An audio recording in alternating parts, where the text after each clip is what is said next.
This is Audible. The Wild Side Trilogy. Written by R.K. Lilly. Narrated by Jason Clark at Brickshop Audio, Inc. Book 1. The Wild Side. Prologue. I was stalking again. I wasn't subtle about it either. I sat in my car, right in front of the same dilapidated duplex, and just watched and waited, for hours on end. Not that it mattered. She wasn't here, hadn't been here for days, and even her things were gone from the place. I knew that because I'd busted in the door. The neighborhood was so terrible that no one had even taken notice. Inside the small studio room I'd found nothing. No hint of her, no clue to her whereabouts, or that she'd ever even stayed there at all. But I didn't know where else to look. I'd circled the city, gone to every place we'd ever been together, or that I'd ever seen her go, and I'd found nothing. She'd quite simply disappeared without a trace. I was distraught. I couldn't remember the last time I'd eaten, and I'd only slept in fits for days. Every harsh thing I'd said to her, every brutally honest thing she'd shot back at me, just circled in my head, on repeat, torturing me. It couldn't end like this. Not like this. Impossible to even think it. I refused to give up, and so I searched for her. Searched for Iris. I'd become a man obsessed. Chapter 1. A few weeks earlier. I set my 2 perfectly folded gym towels down on a chair by the treadmill and got on the machine. I always brought 2. I wasn't even sure why. I was a creature of habit. Once I started a pattern, I tended to stick to it, rain or shine. Kind of like my marriage. Of course, that hadn't lasted forever, but that hadn't exactly been my choice. I punched in my settings and began my warm-up. I had already done 20 minutes of stretching at home. My 3-hour daily workout was very precise. I had a family history chock full of heart disease, and so I aggressively fought to stay healthy. I was intelligent enough to know that I'd brought the whole thing to an extreme, but honestly, what else was I supposed to do with my free time? I was busy enough with work, but my work involved a lot of sitting down and tapping away at a computer, and I felt I had to counter all of that physical inactivity somehow. I'd just had my dreaded 40th birthday, and I felt like I was in as good of shape as I'd ever been. My waistline wasn't growing, thanks to my 3 hours a day in the gym and an impeccable diet, and my muscles were well-toned and good-sized. I had no idea what age I actually looked, but I figured the liberal salt and pepper at my temples brought it at least close to 40. I didn't really give it much thought, as I stayed largely to myself, and any time I was on camera, I went out of my way to avoid seeing it.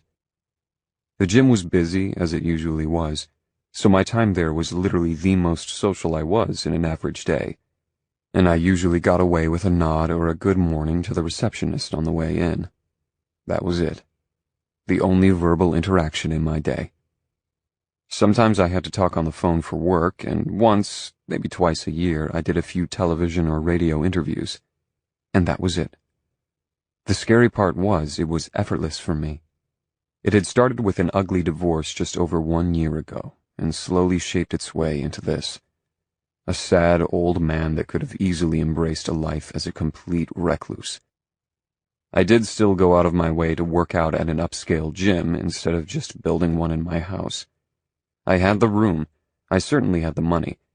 I figured it was only a matter of time before I resorted to that, too. The strange part of it was, I wasn't worried about it because I was lonely. I was worried because I wasn't. I did miss being with a woman in the literal sexual sense, but that was about it. I'd considered the idea of hiring a prostitute briefly, but even that seemed like an ordeal. I detested breaking the law. It was so very chaotic. A familiar figure moved onto the machine next to me, and I met pale, smiling green eyes in the mirror, nodded once briefly, then looked back down. She was a shapely little blonde woman that had started sharing my gym hours 9 days ago. Hot women weren't exactly a novelty in Vegas, but this one was in a league of her own. Girl, I corrected myself. She was a girl, way too young for me to even sneak a long glance at, though I was only human and she was wearing next to nothing, so I'd caught many, many glances. She probably thought I was dad material, I told myself, as she started to jog on the machine, her full, perky breasts bouncing with every smooth step. She really needed to go shopping for a more supportive sports bra, I thought to myself, my eyes catching on her, then darting away, then glancing again within a few bounces. She wore only a hot pink sports bra and the tiniest white lycra bike shorts I'd ever seen in my life. Her abs were toned, waist tiny, her skin smooth in a way that happened only in the very young. Way, way too young for you, I reminded myself, my furtive gaze catching on her lithe hips as she jogged her sexy little heart out. My intent stare moved up to her face, and I flushed to find her watching me watching her. I looked down and kept on jogging. There'd been no censure in her eyes, and so I found mine wandering back to her face. She was beautiful. Not a scrap of makeup on, her white blonde hair pulled back in a ponytail, and still she could have stopped traffic. A real bombshell. None of it was artificial either, just plain old good genetics at work. She was friendly, too. I wasn't sure why, but she usually took the machine next to mine if it was empty, though there were lots to choose from. She always had a smile for me, too. Maybe I reminded her of her dad. Or her grandpa. It didn't bear thinking about. I'd never been with a younger woman, let alone one that much younger. Hell, she'd probably give me a heart attack. I shook off the thought. A flawless little thing like that wouldn't give me a second glance, and I told myself that was a good thing. She was likely jailbait, and for a man that had never even had a speeding ticket, just the idea of that was too scandalous to linger on. Still, my eyes were drawn time and again to her perfect figure jogging hard on that treadmill. Her legs were incredible, long and slender, bare from the top of her thighs to her ankles, and so toned and tan. I made myself look away and not look back. I hit the 1 hour mark on the machine when I saw her slow and stop out of the corner of my eye. This had become a pattern, too. I did exactly 1 hour of cardio before I hit the weights. She seemed to be working a similar routine, and every day I saw her it became even more similar. I almost jumped in surprise when she approached me directly, standing on the very front of my machine to get my attention. My gaze traveled up slowly, trying not to linger on the way her breasts rose out of her sports bra's neckline as she leaned into my machine. She was spilling out of the thing. She beamed at me. I swallowed hard, catching the sidebar and swinging first one leg and then the other onto the footrests on the sides, coming to a stop. I popped out an earbud, raising my brows in what I hoped was a look of polite interest. "Hi," she said. "Hey," I panted back, shutting the treadmill down. May as well quit since I'd reached my goal. She handed me my towel and I took it, immediately wiping my brow. This was a new development, and a strange one to be sure. She held up the second towel, my OCD towel, if you will. "I saw that you have two. I forgot mine. You mind if I borrow it?" I shook my head. "Go for it. Glad I could help." She smiled again. Her teeth were gorgeous, straight and white against her tan skin. "What's your name?" she asked me. I was caught off guard, and so it took me a few extra beats to answer awkwardly. "Alistair." She raised her brows, looking intrigued. "Nice name. It has a lot of character. Do you shorten it at all, or should I call you that, Alistair?" Hearing her say my name made me feel indecent, just beastly. I briefly considered cutting my workout short. Sometimes my friends call me Dare. "Dare? I like that too. And are you daring, Dare?" "Not particularly," I said quickly, my heart pounding. I couldn't quite believe that she was hitting on me, but if she was, I needed to put a short stop to it. Way too young. I told myself firmly. I moved to the weights, and she followed like we were old friends. I started doing curls, eyes glued to her as she grabbed some smaller weights and started doing deadlifts with a hammer curl. The sight of that nearly had me slack-jawed. The move consisted of her bending down at the waist, her legs straight, and touching the ground, then lifting back, her ponytail bouncing, back arched, her incredible ass sticking out and bringing her arms into a curl. She faced away from me when she did it, giving me a perfect view. Her shorts were so thin, her skin so supple that it was more perfectly designed to turn me on than a porno. And I'd watched plenty of porn. The girl was set on giving me a heart attack today. She kept doing it for the longest time, sending me a look over her shoulder as she straightened on the last rep. She smiled that sweet little smile at me. "Well, aren't you going to ask me?" I had no idea what she was talking about, but my mind went very dirty with it. "Could you do that one more time, but pull your shorts down for this one, so I can fuck your brains out?" I was pretty positive that wasn't what she meant. "Can I give you a ride home, or maybe a hard ride on my cock?" Nope, those two were out too. Or how about, "Want to grab a coffee after this?" That one was better, but I held my tongue. "Excuse me?" I asked instead, the safest bet of all. "My name. I know yours now. Don't you want to know mine?" I smiled politely, sincerely hoping that my raging hard-on wasn't too obvious. I was wearing athletic pants and a long sweatshirt, so I was probably safe. "Yes, of course. Nice to meet you. Iris." My brows shot up. You didn't see many girls her age named Iris. "Iris?" Her eyes twinkled at me. She gave very good eye contact. Intense, but good. "Don't you like it?" Yes, I stammered out. "It's a beautiful name." "It's always easy to pick out flowers for me. My favorite flower is the same as my name." "I'll make a note of it." What the fuck did you say that for? I asked myself. Of course I wouldn't be getting her flowers. Totally inappropriate. She looked pleased as punch. "You do that." She bent down, her back arched like a pin-up girl, and picked up her borrowed towel. She moved closer, dabbing at her cleavage with it.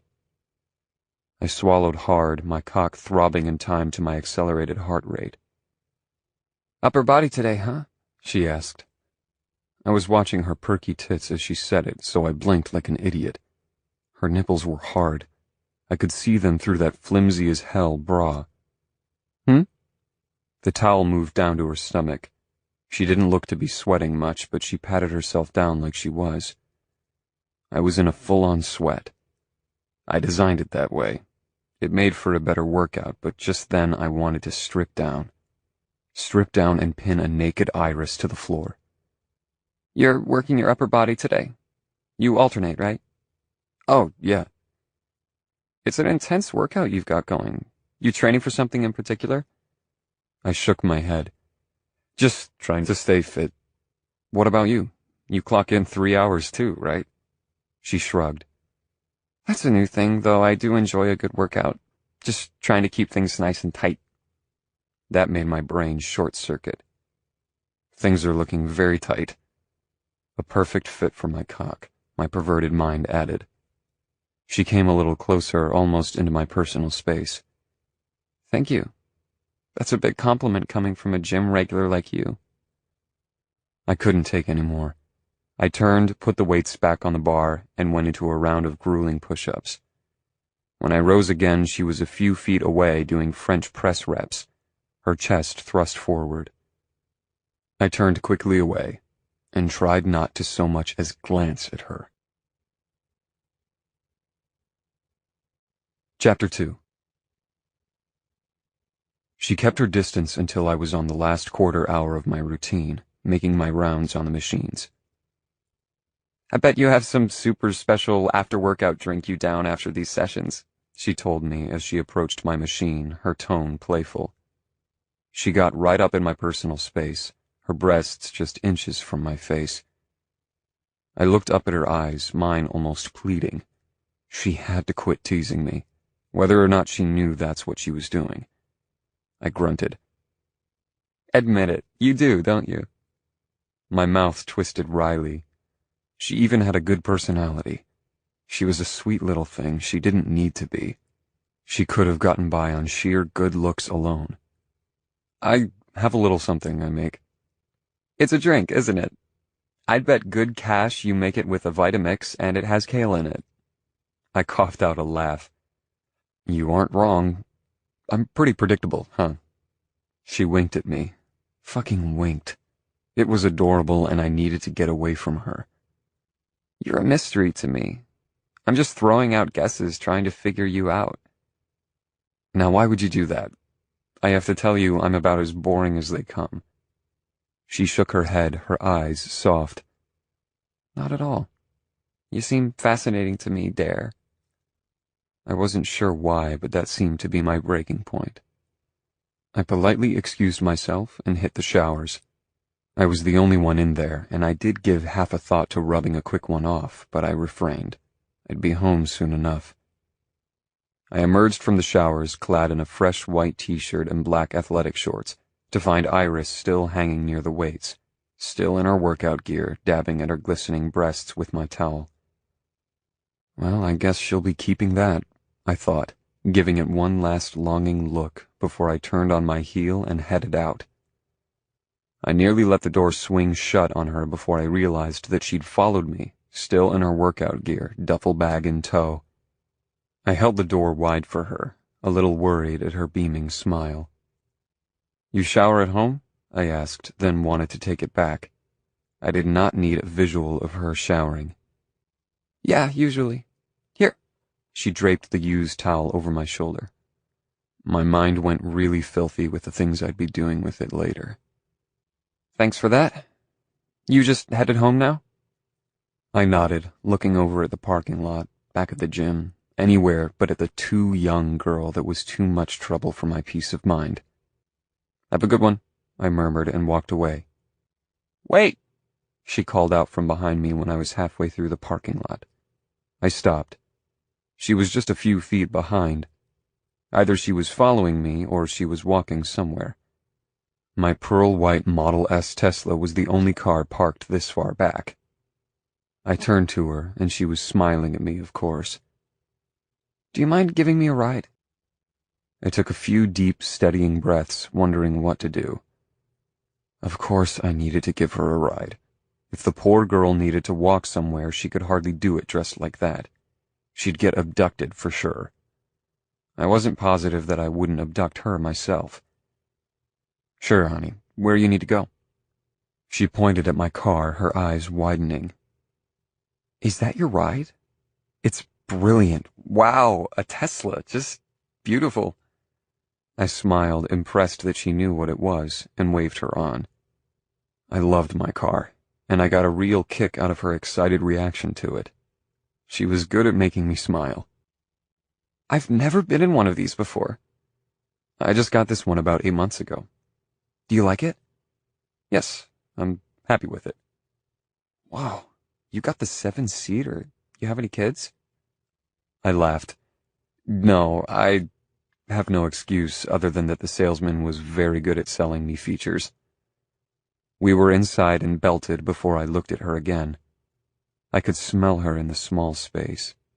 She smelled so good that it was playing havoc with my peace of mind, like vanilla and some hint of what could only be her hot little body after a good workout. I was shamefully happy that she hadn't showered after the workout. I had a very clear visual of licking every bit of that salty, sweet sweat off her, and since that wouldn't be happening, I had a smell to obsess over in place of that. She reclined her seat until she was lying down flat, her mouth-watering breasts pointed straight up in that position. That is so cool. What is that called? The glass ceiling? An all-glass panoramic roof. Like I said, the salesman was very good at selling me features, even ones I didn't need. I started the car, waiting for her to tell me where to go. When we just sat there for a few minutes, I asked, "So where can I drop you?" She brought her seat back up. Aren't you going to invite me back to your place? I want to see your house, and I'd like to try whatever concoction you make yourself drink after your workout. I smiled and shook my head. I don't think that's a good idea, Iris. You are much too young to be inviting yourself to some man's house, especially an old guy like me. How old are you? She asked, sounding only vaguely curious about that. 40. Old. How old are you? 24, Alistair. Old enough for any damn thing. I gave her a gimlet-eyed look, sure she was messing with me. I don't believe you. Prove it. Show me your ID.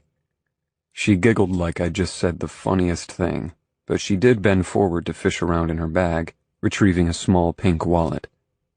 What, you think I'm jailbait? Something like that. She handed me a Nevada driver's license. I studied it, did some quick math, then studied it some more. It was real, as far as I could tell, and it did place her at 24. I could hardly believe it. I'm still way too old for you. Your cock doesn't agree.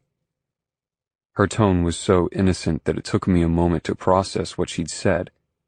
I flushed bright red. My cock doesn't know what's good for it. But I do. Her voice was whisper soft. I put the car in reverse. You sure about this? Sure about what? What's the big deal about sharing a drink and checking out your pad? Going by this car, I know you're going to blow me away. I nodded tightly and kept my hands at 2 and 10, my eyes straight ahead. I took her home. It was insanity, but who the fuck could resist a girl like Iris? Not me. Even so, I told myself I'd humor her curiosity and then take her wherever she wanted to go. I had absolutely no business doing more than that. She was legal, thank God, but still far too young. At least for that. As though reading my mind, her hand went to my knee. Her touch light. God, that thing is impressive. I swear it has its own pulse. I can see it beating. I nearly went off the road. Are you talking about your cock? You wear those big, thick clothes at the gym. I had no clue you were packing such heat. Knock it off, I told her. She dissolved into giggles, her hand falling from my knee.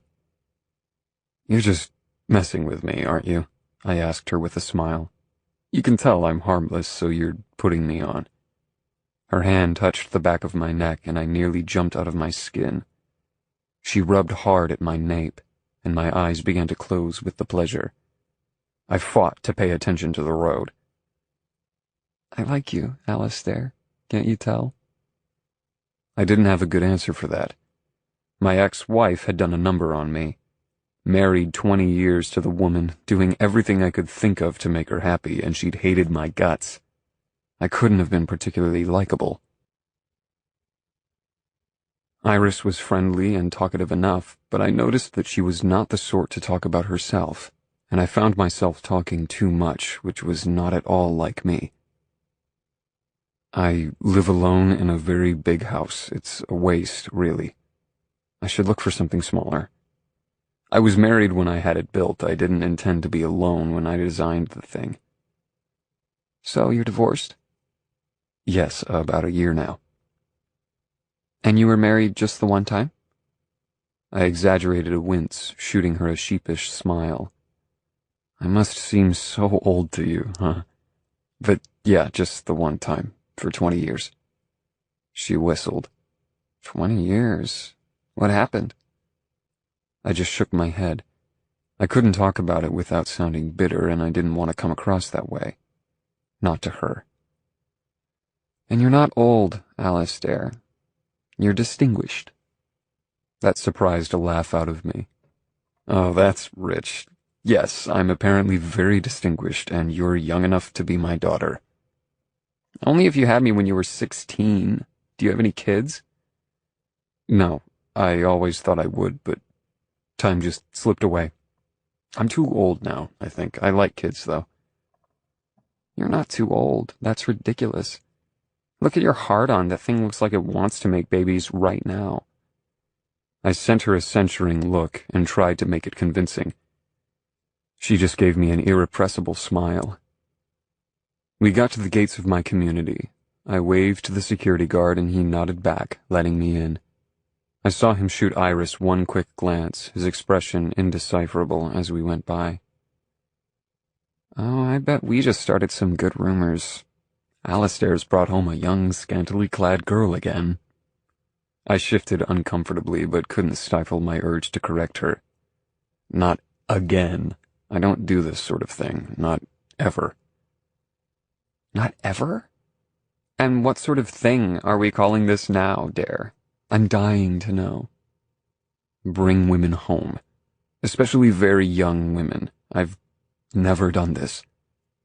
She beamed at me for that one. I like you. You make me feel good. I could say the same for her, but I didn't. I was being enough of a beast already bringing her home. She whistled long and low when I pulled into my U-shaped driveway. I parked directly at the front door, the car ready to take her on the return trip, still just humoring her. I kicked my shoes off in the entryway, tossing my gym bag down. She copied me, tossing her own bag on top of mine.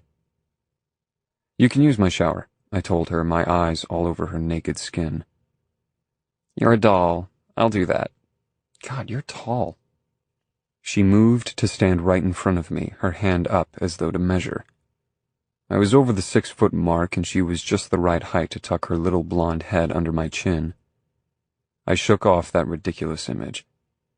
At her insistence, I gave her the grand tour of my oversized house. I hadn't taken pride in it in a long time. It had turned into a rather large tomb for the bad memories from the last years of my marriage. But oddly, I found myself taking that pride again as I showed it to her. I had designed it top to bottom, and I really did love the house. It was a modern monstrosity at 8,000 square feet, but I liked my space. Probably because I liked to spend 90% of my time in it. She took particular delight in my large library, running her hands along the spines of the books in the classics section. I could spend a year in here, she told me. That had my brows raising. I'd gotten the impression she was more of a wild party girl than a reader. You like to read? Her nose wrinkled like she thought that was the oddest question. Yeah, who doesn't like to read? Good point. I mean, there were people that didn't like to read. Logically, I understood that, but it had always baffled me anyway. I meant to pick her brain about that more, but she was off again, and I was following, my eyes glued to her perfect little ass as I showed her the rest of the house. Chapter 3. She acted very impressed that I'd designed the place. She had a lot of questions, curious about every inch of the property and how it pertained to me. It seemed to me that she was always trying to connect pieces of a puzzle. One thing I noticed right away was that I never had to dumb my explanations down for her, which was something that stood out to me because the dumbing down was such a common occurrence for me that I wouldn't have taken a note of it if I'd been doing the opposite. She understood my references, big and small picture. It was astounding the more I thought about it, because she was just so young. Why aren't you in school? I asked her. Her eyes twinkled at me. It was too adorable and highly dangerous. What, you don't think I'm reaching my full potential? I tried to backtrack. I had a tendency to put my foot in my mouth. Socially awkward was really a kind way to describe me. I didn't say that, I'm just... She took pity on me, waving it off with a laugh, and we went on with the tour. I had several guest rooms, but I showed her to the biggest one with the nicest bathroom. You can use this one while I make us that kale drink. She shook her head. I blinked at her. I'll use the shower connected to your bedroom. This one is just as nice. I made sure at least one of the guest suites was built like a master. Which one do you use? The master. I'll use that one. No need to dirty this one up just for me. It's no trouble. I think I can remember the way. I'll be down in a sec. I watched her walk away, having to restrain myself from following her. What would she do if I got in the shower with her? Would she let me fuck her? I got the distinct feeling that she would, but somehow I made myself walk away. I had half the ingredients out of the fridge for my shake when I remembered her bag. I nearly ran as I grabbed it and brought it up to her. The shower was running, I could hear it from the bedroom, and like a pervert I just opened the door. The shower was too steamy to make out her figure, thank God, but my eye was caught by a tiny scrap of neon yellow cloth as I set her duffel on the counter. I picked it up gingerly with 2 fingers. If I wasn't mistaken, it was the tiniest thong I'd ever seen in my life, made up of just a few stretchy strings and an itty-bitty piece of mesh. I dropped it like it was on fire and backed out of the room, keeping my eyes on the floor. I shut the door very quietly behind me. I was nearly back to the kitchen when I veered off into the half-bath that connected to the living room. Her borrowed towel was still on my shoulder, and I buried my face in it. I licked my palm, yanked my shorts down, and started jerking hard on my cock. I needed to get a handle on this. I didn't even think about her body. That was overkill. My mind stayed firmly on that tiny yellow scrap of cloth as I groaned and shot my load into the bathroom sink. I washed up. I was still panting as I opened the door. Iris stood there, dressed in another pair of her tiny lycra shorts, these ones a pale peach color that emphasized her tan, and a white sports bra, the front zipper halfway down. Of course, she was smiling. She touched the twice-used towel on my shoulder. "Maybe I want to keep this thing. Does it smell like you now?" I shook my head, then moved past her, heading resolutely to familiar ground. She sat on the counter while I worked, right smack in the middle of everything, so I had to constantly move by her. She was perched back on her hands, her thighs spread just wide enough to make my brain stop functioning completely. "So, what do you do for a living to afford this place?" "I write books, mostly crime dramas." "Wait, what's your last name?" I sighed. She'd likely heard of me. I had a fairly popular series that had gotten a lot of attention and some big screen love over the last decade. Masters. "Alistair Masters. I've heard of you. How did I never hear that you were smoking hot, Alistair?" I gave her a rueful smile. "You're buttering me up. Why?" She winked at me. "Not at all. I call him like I see him. So do you use your real name as your pen name, or are you giving me a fake name?" "That is actually my name. Not smart, I know, but I got into the business before I knew better. I graduated college when I was 18 and started writing books a few years before that, and I was too egotistical as a kid to use a fake name." "A prodigy." "Not quite, just a few years ahead. And my father worked in the business, so I had some very helpful connections." "And you're humble to boot. Tell me what happened between you and your ex-wife. How did it all go south after 20 years? "You really want me to talk about this? I was in such a good mood." "Were you? What put you in such a good mood?" I couldn't see her, but I could hear the smile in her voice. "Does that good mood have something to do with all the grunting and slapping noises I heard you making in the bathroom earlier?" I couldn't touch that one. Couldn't respond to it. I ignored it, though I could feel the hot blush on my cheeks, like she'd never said it. It was too much for me otherwise. "Well, to be honest, I suppose there were always troubles. I just didn't understand them or even see them. I tried to be a good husband as I understood it, tried to make her happy. One day I came home to find her on her knees giving some man I'd never seen before a blowjob. In my entryway. Everything went real south after that." "Damn." "Yeah, it didn't help that she hadn't given me a BJ for, hell, I don't know, years. It was a hard thing to see. I could have used a blowjob or, fuck, a smile, and there she was, deep-throating some stranger." "That's terrible. She sounds just awful."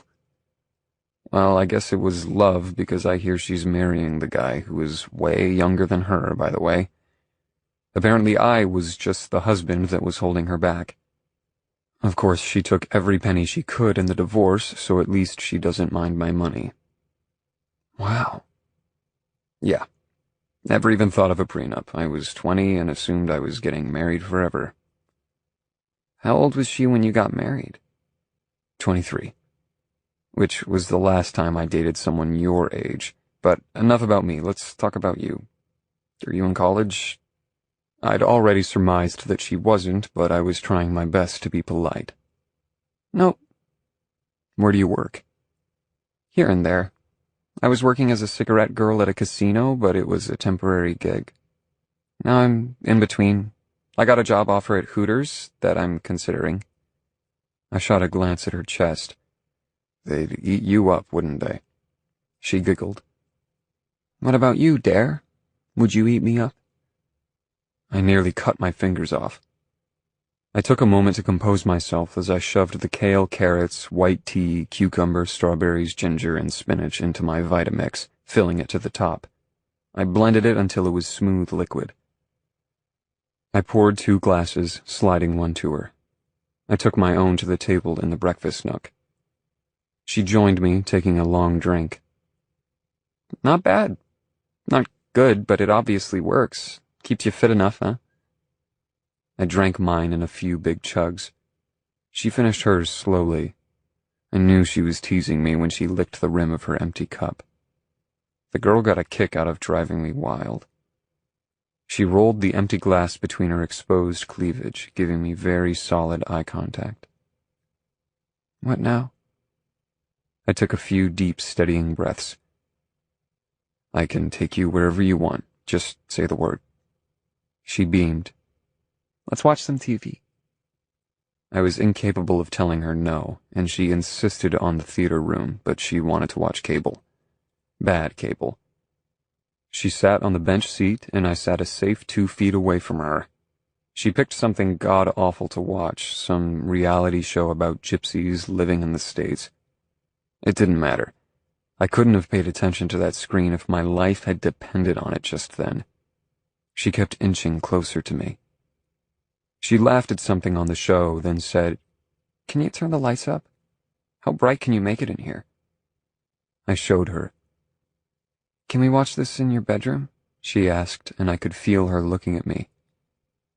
I don't think that's a good idea. How about a room with some natural light, and what do you have to snack on? I showed her to the living room, which did have a TV hidden behind a painting, and an abundance of natural light. I turned her awful show back on. What kind of snack do you want? I'll go look and see what you have. Do you mind if I just make myself at home? I shook my head, but I did mind. I was ready to tear my hair out. I wanted so badly to touch her. She came back with a strawberry popsicle. She chopped it in half so it was just one long stick that bobbed in and out of her mouth. I was about to lose my shit, and the grin on her face told me she knew it. Want me to grab you one, or you want to share? I shook my head, looking back at the TV, pretending to watch it. She laughed at something on the show, some woman with orange skin and black curly hair saying, More. It can't be sparkly enough. She moved in front of me, her barely covered ass nearly in my face. I clenched my fists. She sat beside me, our hips touching. She patted my knee and went to town on the popsicle like she was giving me the show of my life. Jesus, I muttered as it disappeared completely into her mouth. I was so outclassed here. She sent me a sideways smile that made my heart beat into my throat. She pulled it completely out, smacking her red lips. You said your ex-wife hadn't sucked you off for years before you caught her with that other guy. So how many years has it been since you've gotten a blowjob? I ran my fingers through my hair, cursing. I don't know. 5 years, maybe more. She stood up, moving in front of me again. Very slowly, like she was testing the waters, she sat on my lap. She held her popsicle to my lips, and what could I do? I licked it, then started sucking it as she pushed it in and out of my mouth. Her head laid back on my shoulder, my hard-on digging like a poker into her ass. "Show me how you like it, baby," she whispered. I sucked hard on it, the noise loud even compared to the TV. "Jesus, do you think I'm a vacuum?" she asked, sounding perturbed. I stopped abruptly and she dissolved into laughter, standing up. She disappeared, then came back. Sans popsicle. "So tell me, am I too young even to kiss?" she asked, standing directly in front of me, this time facing me. I couldn't answer her. My opinion was in direct opposition with my need. She took a deep breath, her hands going to the zipper at the front of her tiny sports bra. Chapter 4. She slid the zipper down, taking it off slowly, and I lost my breath. No, that wasn't right. My breath was taken from me, stolen right out of my lungs. Her tits were perfect. Round and big, supple and buoyant, and fuck me, they were even tan. She had to sunbathe topless. I was panting as she moved closer. "Take off your shirt," she told me. I obeyed. As I've said, I was unable to tell her no. Incapable, literally. Also, on a douchebag side note, I worked hard to look good naked, and it was nice to show it off for once. She made an appreciative noise. I don't know why, but I took that as a request to pull my dick out, so I did. She whistled. "Holy shit, that is fucking hot. But can we kiss first?" I flushed and put it away, murmuring an apology. She moved to straddle me, her hands going to my shoulders. Her spectacular tits made very brief contact with my face before she sank down, moving until my cock made solid contact with her through our clothes. It's possible I drooled. I kept my hands at my sides with great effort. She kissed me. She tasted like strawberries, her mouth still cold from the popsicle, and her lips were so soft that I moaned, thrusting my tongue deep. The inside of her mouth was just perfect, soft and wet, hot and cold. It was hands down the hottest kiss of my life. "Oh yeah, baby," she groaned, her hips shifting restlessly, driving me wild. She pulled back way too soon, but kept her lower body right where it was, right where it needed to be, if only we could get rid of these pesky clothes. "Touch me," she mouthed, grabbing my hands and putting them on her ample chest. I closed my eyes and gripped that firm flesh that was too young for me. I hadn't felt anything like it since my 20s. Hell, I hadn't ever had anything this fine in my hands. I kneaded at her fleshy tits as she bounced on my lap, wondering how quickly I could politely get my cock buried inside of her. I wasn't picky where. A handjob would be more than enough for me at this point. Hell, if she just let me jerk off and look at her, it'd still be the best sex I'd had in ages. She started to move away, and I forced myself to let her go, my hand going to my erection. I stroked myself roughly. She made a tutting noise and moved my hand away. "Been a while, baby?" she asked gently, rubbing my palms. I nodded, watching her breasts swaying as she stood. "Can you turn on some music? Something with a heavy beat?" My hands were shaking as I went for the remotes, switching through channels. I paused on something I thought met her description, but she shook her head and I kept cycling through, jaw clenched hard, cock throbbing. She held up her hand when I stopped on a station that was playing a song about being drunk in a kitchen. The singer even sounded drunk. I didn't get why she seemed to love it, but I left it playing for her.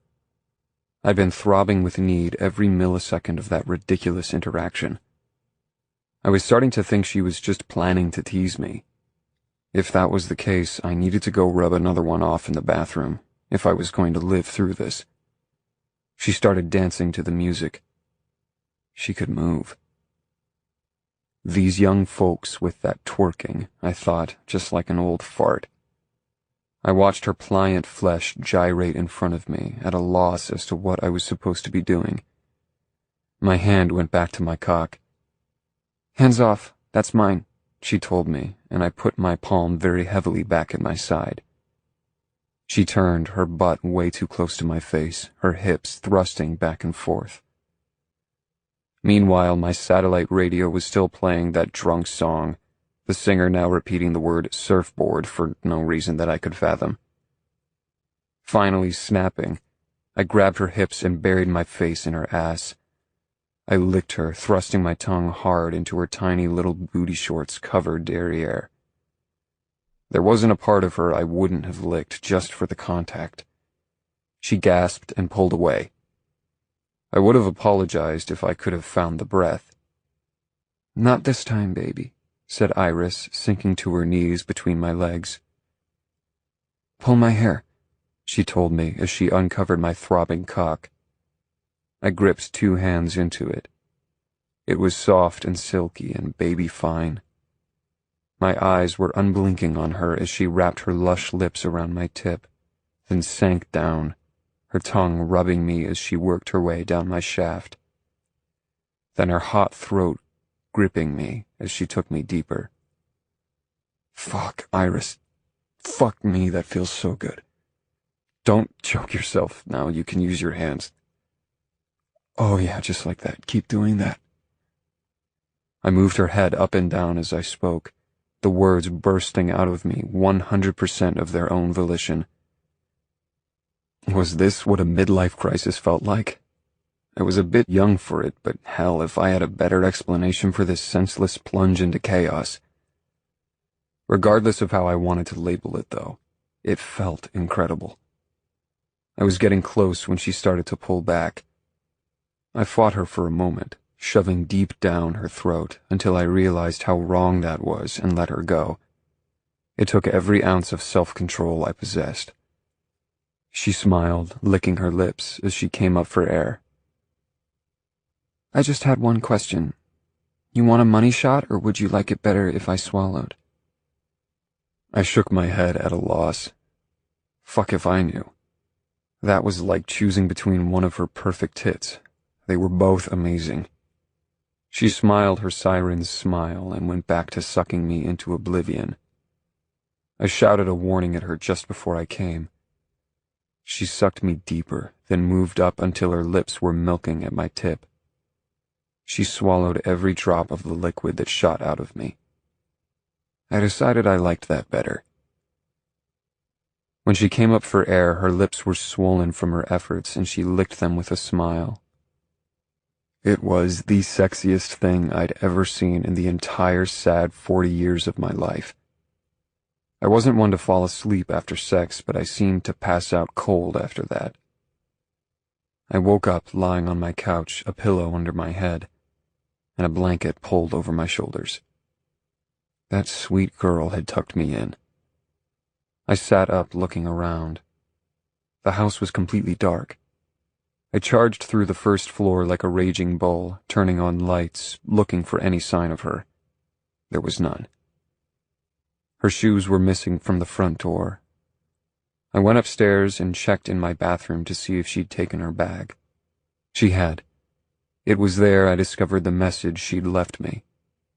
It was written in hot pink lipstick on my bathroom mirror and surrounded by a big drawn-on heart. "See you at the gym tomorrow. XOXO." Her ridiculously tiny panties were still sitting on the counter. I'm not proud of this, but I took them to bed with me. My heart was racing as I headed to the fitness center the next morning. I searched my memory for a feeling like this, and I couldn't remember one, certainly not in the last decade. I felt alive. It felt good. Her amazing oral skills weren't even the thing I couldn't get over. Well, okay, they were up there. But what consumed my thoughts was the way she looked at me, the way she treated me. She was aggressive, yes, but I'd dealt with aggressive women before, had had no trouble telling them no or turning them down. But she was different. She was aggressively sweet. It was a potent combination, and one that I thought I could enjoy trying to figure out. I didn't see her when I walked in, or even after I dropped my bag in the locker room and came back out. I got a little panicky when she was 5 minutes late. She was usually as punctual as I was. I'd been keeping track. I had to stop running for a minute when I saw her waltzing through the doors. I resumed my jogging as she disappeared into the women's locker room. I couldn't seem to stop smiling. "You look particularly chipper," she told me as she came up alongside my machine. I winked at her, and she looked delighted by it. She took my extra towel, draped it over her shoulder, staking claim to it, then moved to the treadmill next to mine. Some meathead approached her as I hit the weights. She smiled at him, and they chatted for a bit near the drinking fountain. She was still smiling when she approached me. She used her borrowed towel to dab at my forehead, then shocked me by planting a soft kiss on my lips. "You know that guy?" I asked, trying not to sound like the jealous maniac that I suddenly was. She shrugged. "I've seen him here a few times. He's always asking me out. I hope you don't mind, but I just told him you were my boyfriend so he'd leave me alone." "I don't mind." "Don't mind that I told him that to leave me alone, or don't mind me calling you that in general?" I was at a loss, but she took pity on me. "I'm messing with you, Alistair. Don't worry, I'm not a stage 5 clinger." I didn't tell her that I wanted her to be one. I usually looked forward to my workouts, but this one couldn't seem to go by fast enough to suit me.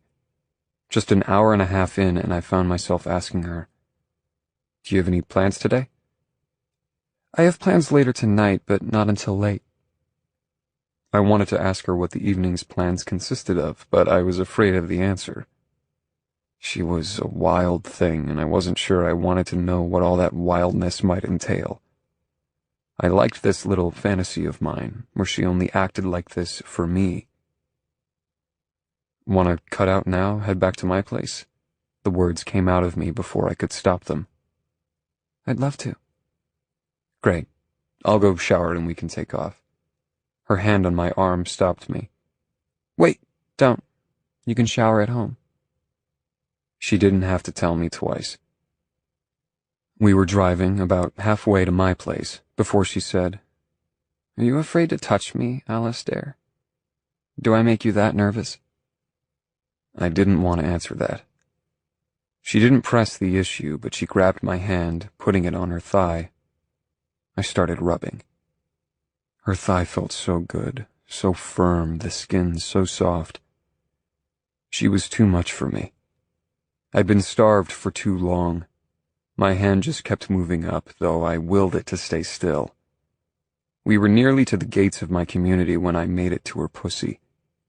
I petted her there, through her shorts, my breath panting out of me. She didn't stop me.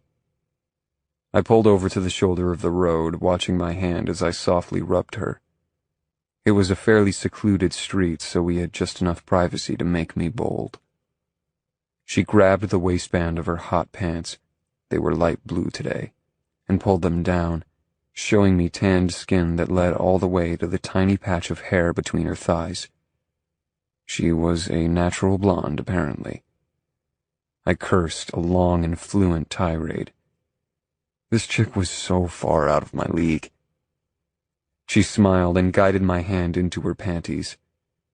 They were so tiny that I wouldn't have even seen them if they weren't hot pink. I cursed again when I felt that she was wet. I pushed a finger into her. We both moaned. "Are you going to let me fuck you, Iris?" I asked her, breath catching. I had to know. I couldn't take the suspense for another fucking second. "Any way you want to, baby. How long's it been for you?" My eyes shut tight, my other hand going to my hard-on. I started jerking at it. Just the thought of getting my cock inside of this hot little sheath had me losing it. It was a bad angle, but I worked my finger in and out of her as fast as I could. She was so tight that she clenched like a vice on my finger. What would she do to my cock? I'd been right all along. The girl was going to give me a heart attack. A long time. I had some angry sex with my ex on her way out, but that was it. She stilled both of my hands. Can you make it home before getting off, baby, or do you need something now? I shook my head, too far gone for words. Let me tide you over. Here. She rose up on her knees, sliding her little shorts and thong down. Her body was so tight and tan. I honestly hadn't thought women could look like this in real life. Better than Playboy, better than Maxim. Better than any fucking thing. She unzipped her top, letting those glorious tits spill free, her coral pink nipples erect. Touch me while I suck on your cock. I want the first time to be somewhere other than a cramped car where you can take me really hard how I like. Did she really just say that? Who could turn that down? Not me. She bent over, ass in the air, and used both hands to yank me out of my loose shorts. I plunged a finger into her pussy from behind as she went to town on me with her soft little mouth. I was making noises I'd never even heard before. Certainly they hadn't come out of me prior to that moment. I couldn't hold them back. It was unsettling and exhilarating. She came up for air and I kept finger-fucking her. I swear I could have been happy with just that, just the feel of her perfect little flesh tight around my finger. She moaned and whimpered, and I used my free hand to palm her breasts. She stayed frozen like that, and I couldn't believe it when she started shaking, clenching, and calling my name. Was she faking it? I, frankly, hadn't even been trying to get her off yet. I'd just been feeling her up, however I could. I'd been planning to eat her out to get her to come later. In my limited experience, women were not this easy to get off. It took time and epic amounts of oral. Hell, I hadn't even touched her clit. My finger had stopped moving in her, but she started to jerk her hips as her walls stopped clenching around me. Don't stop. Again, baby. Did you really come? She laughed. What gave it away? She went right back to sucking on me. I was done for. I didn't last 30 seconds after that. I shot my load down her throat, and those muscles worked me as she swallowed every bit of it. When I stopped spurting, she made her way up to my tip and licked it clean. She kissed me after, my finger still inside of her, and I could taste myself on her. Next time you go down on me, I want to come all over your tits, I told her, and your face. I couldn't believe that had come out of my mouth. What the fuck was wrong with me? And then you can titty fuck me, she whispered into my mouth. Well, fuck. Outclassed. Chapter 5. She took my finger out of her, pulling up her shorts. She didn't sit down or buckle up, though. She wasn't finished with me. She moved to kneel over me, her breasts right at eye level. I grabbed her perfect little ass and buried my face there. She moaned, holding one puckered tip up to my mouth. Suck on them. They're so sensitive, baby. I've had fantasies about you touching them, licking them, sucking on them since the first time I saw you. I wanted to ask her about that, but my mouth was full. Both of my hands moved up to fondle her roughly. I licked her nipples, drawing them into my mouth. I was hard again. Or still, and I pushed up at her as I played with her tits. It was better than Christmas, and I hadn't even fucked her yet. The first time I'm going to take you against the front door, because that is as far as we're going to make it before I bury my cock in that tight little cunt of yours. I spoke against her nipple, then moved to the other, taking it into my mouth for a few rough pulls. She moaned, bouncing on my lap. Am I being too rough on them? No. They're so soft. You have the most spectacular rack on the planet, but I'm sure you know that. Tell me anyway. I smiled and nuzzled into her. Resolutely, I set her back in her seat. I tried to zip her bra back up for her, but I couldn't make her fit back into it. She laughed and waved me off, doing it herself. The second time, I think we'll make it into the kitchen. I'll take you face down on the counter. It should be just the perfect height. She buckled up, then reached over and stroked my cock with a light touch. I started driving, pulling back onto the road with one hand, the other covering hers, pushing it into my shorts and stroking hard. She pulled away because we were approaching the gate. I squeezed my tip hard one last time and reached up to grip the steering wheel. The guard nodded at me, a question in his eyes. He opened the gate but tried to wave me over. I ignored him. I really didn't want to talk to him just then, not to mention my impossible-to-miss hard-on. I started cursing as I pulled into my driveway. A familiar black Mercedes was parked at the front door. It was unoccupied, which infuriated me as I saw no one around. The bitch had somehow kept the key. Whose car is that? Tammy's. My ex-wife. She whistled. She come over often? No, never. Well, hardly ever. The last time I saw her was a few months ago when she came to hit me up for money. Don't ask me why she needed it. I gave her millions in the divorce settlement. My best guess is she couldn't access the full amount fast enough. Does she still have a key? I guess so. She's not supposed to, but I'm positive that I didn't leave the house unlocked, and I don't see her out here. Wow, she filched a key. She's still got a thing for you, huh? I shot her a look. Hardly. That was kind of the problem with our marriage. When we were younger, I encouraged her to go to school. She went for a few years, then dropped out. She told me I was pushing her into a career she didn't want. She said she wanted to stay at home, keep house, even though we paid someone to clean the place. But I said, fine. I just wanted her to be happy, but she was never happy. I swear she spent 10 years when she did nothing but play on the computer, addicted to some online game. When I caught her cheating, she said that I made her stay home, that I'd held her back, and turned her into a depressed housewife. Sheesh, make up your mind, Dare. Were you pushing her too hard or holding her back? I smiled at the teasing note to her voice. I wish I knew. I was just doing my best. She said I worked too much, then when I'd take time off to be with her, she said I was smothering her. She sounds bipolar. Probably. Whatever she is, it's not my problem anymore. I'd never been so happy about it as I was at just that moment. Well, her loss is my gain. I'm sorry, I need to stop talking about this. I'm probably boring you to tears. Not at all.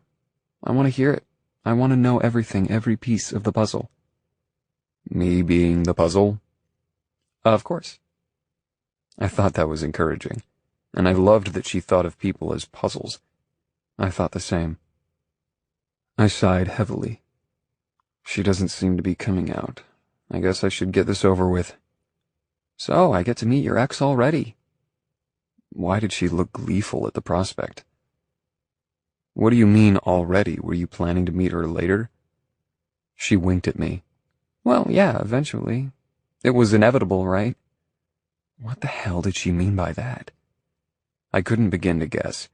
I could only be relieved that she wasn't running in the other direction at the first sign of drama. I hope you don't scare easily. She can be a little sharp. That was the nicest way I could word it. I'm sure I'll survive. Come on, champ. Let's go do this. I laughed. I loved her attitude. Tammy was ready to ambush us the second we walked in the front door. She'd put some time and care into her looks today. She wore a tight leopard print dress that I'd have sworn she never would have been caught dead in a year ago. She was thin, the only shape on her body given to her by her prominent bones. What there was of her chest was being tortured into making cleavage that spilled out of her top. The dress was flattering if you liked a woman thin like that. I found that I didn't care for it at all anymore. Had I ever? I couldn't even remember. She wore very high red stilettos that, again, you couldn't have made her wear a year ago. Her hair was down. It was her pride and joy. It was dark, thick, and wavy, and she kept it very long. She'd done something to it, gotten highlights that were a touch too brassy and made it look fried. Her makeup was heavy and dark, her chocolate brown eyes lined thickly. She was a beautiful woman, I'd always thought so, but I found suddenly that she just looked tired and worn out. And mean. And, frankly, old. I wasn't proud of myself for thinking it, but hell, the woman had done a whole lot to earn my contempt. As soon as her gaze caught Iris, they became glued to the other woman. "Oh, God, Dare, what are you doing?" "What is she, 18? I come to see you to talk like mature adults, and I find this?" Iris was unfazed, completely unflappable. In fact, she smiled. I decided then and there that I just might already be falling for her. "Iris, this is my ex-wife, Tammy. Tammy, this is Iris. She's 24, if you must know." Nice to meet you, Tammy. Hope you two get this issue cleared up. I'm going to take a shower. I'm all sweaty from the gym. She looked at me, batting her lashes. And just plain filthy. Excuse me while I go get clean. Tammy watched her leave, mouth agape. Her eyes were on the younger woman's ass. She seemed to be taking particular exception to that spectacular ass. I watched Iris leave as well, trying not to drool. "Really, Dare? That is just too much. What are you thinking? She's so young. Is she a prostitute?" Tammy asked shrilly, with Iris very likely still in earshot. I shut my eyes tight, so annoyed I wanted to drag my ex bodily out of my house and never see her again. "Of course she isn't," I said coldly, "and you've got no right to judge anything that goes on in my life." "You do realize she's a gold digger?" I took a few deep, calming breaths. "Well, you would know how to spot that, and I doubt it's possible she could do more damage than you have. Certainly no other gold digger could make a man so miserable and take as much money as you have. What have I really got to lose at this stage in my life?" She gasped in outrage and went on a rant. I realized as she went on and on that this woman had no power over me anymore. Well, aside from the power to annoy me. The thought was liberating. I moved through the house to the kitchen. She dogged my every step. "Is this how you ask me for money?" I finally asked, interrupting her tirade. "Does this seem like a smart way to approach a man that you've already milked dry in terms of legal rights? Have you ever thought of asking nicely?" She flushed. "It's just a loan until we get more of my money freed up." I didn't miss the "we" of that, and for once I didn't care. Or the "my money" part. That part still smarted, but it was more about the bitterness of it. She'd never worked a day, never cleaned a dish, never gone out of her way to make my day fucking sunnier, and she got half. What the fuck kind of sense did that make? I kept all of that to myself, instead asking, "How much?" I'd pay a lot to just get her out of here. I wasn't an idiot. I knew it wasn't a loan. 100,000. My eyes widened. The bitch had lost her mind. "Is this a joke?" She rolled her eyes. She'd never lacked nerve. "I know how much money you have. You can spare that much for a few months. Hell, even if we didn't pay you back, I know you'd never notice. You just like to let your money sit in a bank anyway." I opened my mouth to say something suitably outraged, I presume, but suddenly all rational thought left my brain. Iris was back, still in her little workout get-up, still unshowered. She smiled at me, just the sweetest smile. "I decided to swim before I shower. Are there any spare suits around?" I shook my head, my eyes on her body, really wishing I had one for her. I wanted to see that so badly. She winked at me and turned to Tammy. I still didn't know what the fuck her little winks meant, but I loved them. "Hey, Tammy, this is a weird question, but do you happen to keep a spare bikini, like in your car or something?" What the hell are you talking about? Tammy asked, exactly like a shrew. Iris had asked very sweetly, and she smiled very sweetly at the bitch's response. She shrugged. Well, c'est la vie, I guess I'll improvise. It is a private yard, after all. And with that, she went back upstairs. I shook my head, thoroughly bemused. Is she slow to the head or something? Tammy asked me again, exactly like a shrew. What had I ever seen in the woman, even before she'd been unfaithful? Has she always been so unpleasant? She's very bright, actually, I said, my tone flat. It was a fact.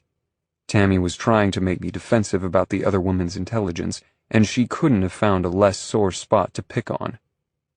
Tammy started going on again about what she needed to do with my money, my literal money, not the money she'd taken in the divorce, and I just sort of zoned out. No way in hell was I giving her another $100,000. She could talk all day, but that wasn't happening. If she'd asked for anything under 20, I might have caved, but this was too much. I'm not giving you $100,000, I finally told her, coldly. You can wait another 6 months to get the millions of my dollars that you didn't earn. Oh, I earned it. Being married to you, I earned it. You neglected me, left me to rot in boredom, always working, and then— She trailed off, made speechless by the vision that had just floated to the bottom of the stairs. My jaw dropped. Iris smiled at me, her arms up as she pulled her hair into a high ponytail. She was buck naked, and it was the best view I'd ever had in my life. She smiled and shrugged, not at all self-conscious.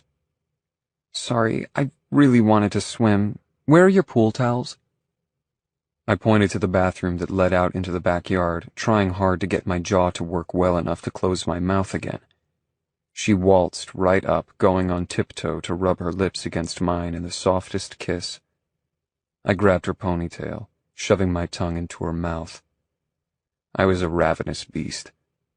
She pulled back with a soft laugh. Come join me anytime you like, baby.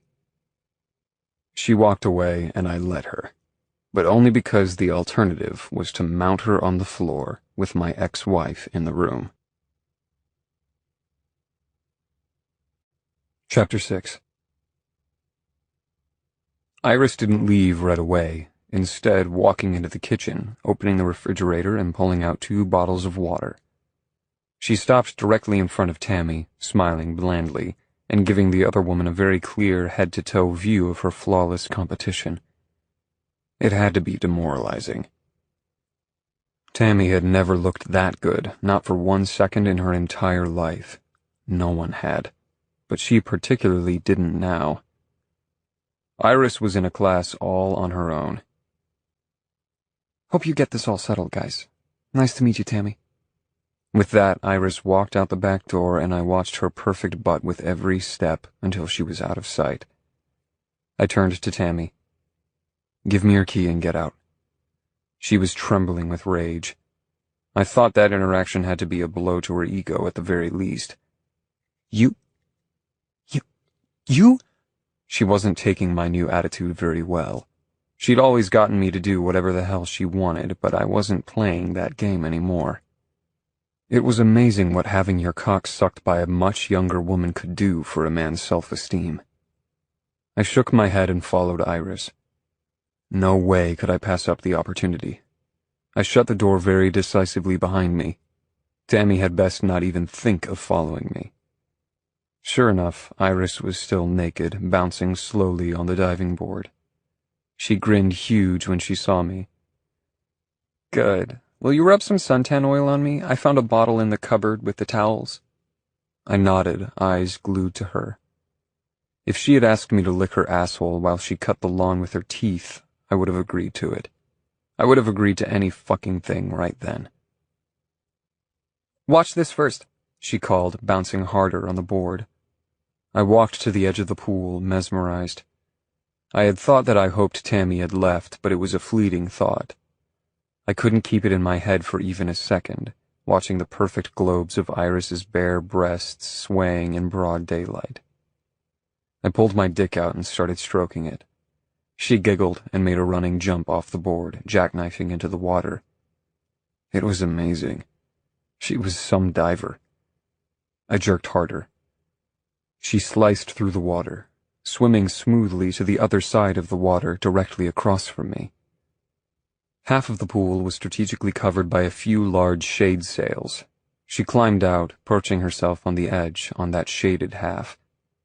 I pumped harder as her beautiful body flexed as she moved. She dipped just her legs from the calf down into the water. She sat back on her hands and parted her tan thighs wide. I squeezed and jerked hard, getting close. "Stop," she called out softly, then reached down and started touching herself. I was naked and in the water in less than 5 seconds, across the water in 2 more. She giggled when I came up for air between her thighs, my shoulders hooking under her legs. She ran a hand over my wet hair. "You're so handsome," she told me. I shook my head, wondering if this could possibly be reality. "Am I dreaming right now?" I asked her. She giggled again. "If you were dreaming, what would you do next?" I reached a hand up and started kneading at one of her ripe tits, then pulled myself up and started sucking on the other one. She moaned. "Oh, God, baby, I want you to titty fuck these. They're so sensitive and you're so hard, it would be incredible." I pulled back, then down, my eyes on her open pussy. It was so pretty, with hair as pale as that on her head. Even in Playboy, I'd never seen a pussy with such a perfect little bush. "If this is a dream, and I'm pretty sure it is, I'd bury my face in your cunt and eat you out until you screamed." She shifted, parting her thighs a touch wider. I started to lower my mouth to her, but she stopped me with a hand on my shoulder. "Wait." I looked up at her. "Some guys like eating pussy and some don't, but they do it anyway. I don't want your mouth on me unless you fucking love it." I didn't even hesitate. I fucking love it.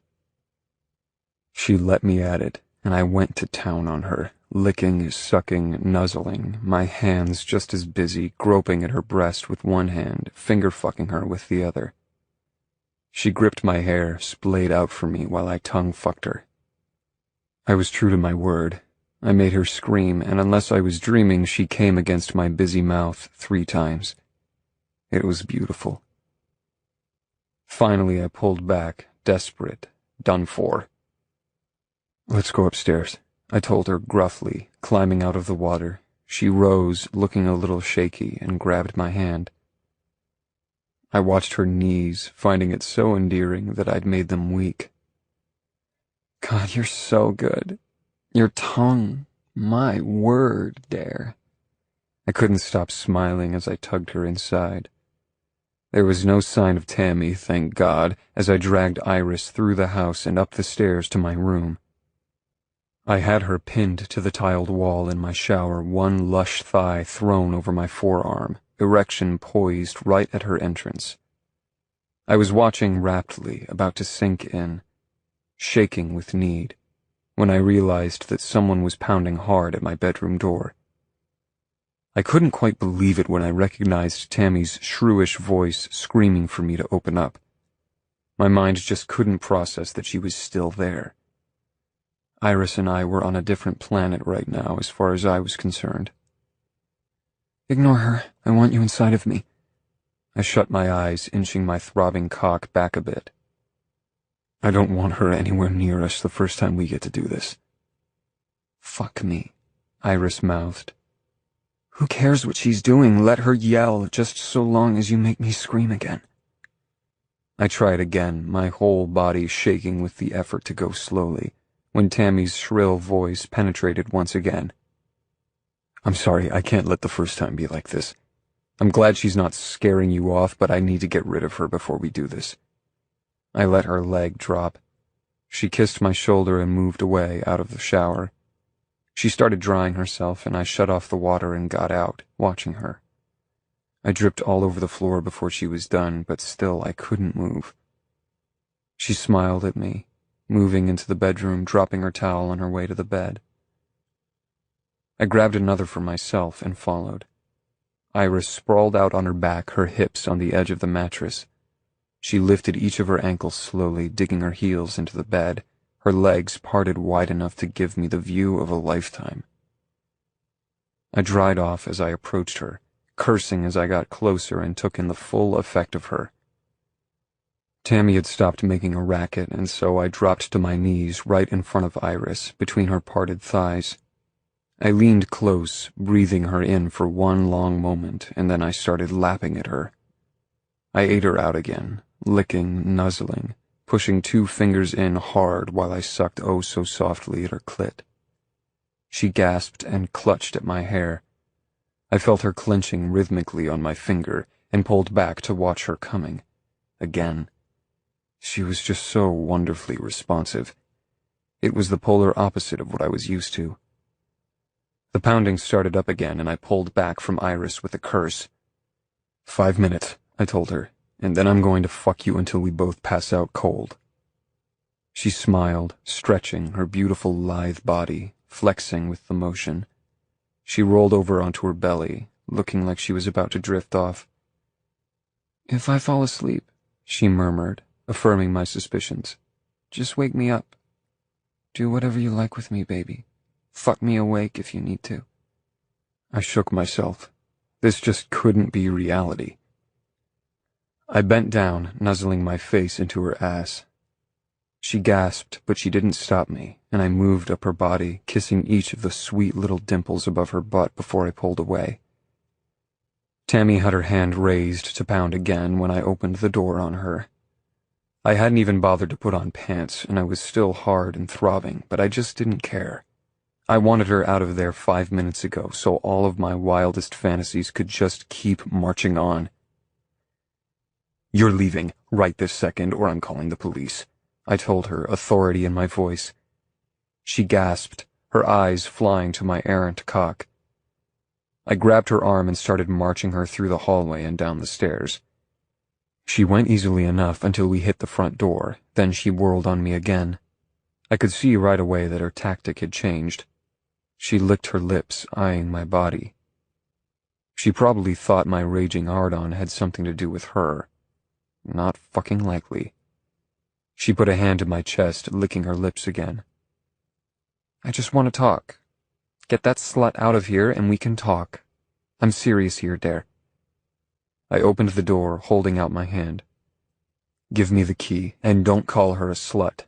She's a very nice girl, and you were married to me with some other guy's cock down your throat, and that was just the part I saw firsthand. So if you're going to call someone a slut," she actually tried to slap me. I caught her wrist. Chest heaving, her other hand went to my dick. I had a horrible moment where I thought she was going to try to maim me, but she just started stroking in the most blatant come-on. Jaw clenched, I pried her hand away. Today, of all days, for her to decide to pull a psycho stunt like this. It was beyond the worst luck ever. "See, now this is what I'm talking about. You, of all people, shouldn't be throwing around the word slut. Give me your key and don't come back." She gasped in outrage and finally got the hint, but she left without giving me her key. That was fine. I'd have the locks changed as soon as humanly possible. In the meantime, I put the chain on the front door, then went around the entire house, bolting us in securely. I wanted no interruptions for this next part. Iris was on her belly, sleeping like a contented kitten when I rejoined her. I sighed, not knowing what to do. I didn't want to be an insensitive jerk and wake her up. She was obviously tired. But I was so hard that my teeth ached with it. I went into the closet, grabbing a handful of condoms that I had to check hadn't expired. I moved back to the bed to sit at her hip, reaching to feel between her legs. I played with her until she was dripping wet, and still she slept on. I sighed, cursing Tammy once again. Gently I rolled Iris onto her back. I couldn't help it. I was going to give into my douchebag half. I wasn't that creative in bed. My hit list was about as long as my list of lovers, so I just started eating her out again, both hands reaching up to rub on her breasts. I squeezed them hard. The flesh just felt too good.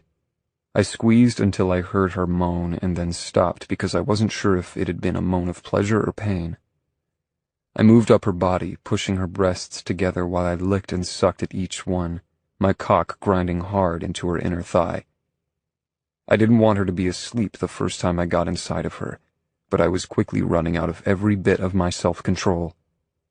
When I felt her hands finally bury in my hair, I moved back down, tonguing her clit and jamming 2 fingers in hard.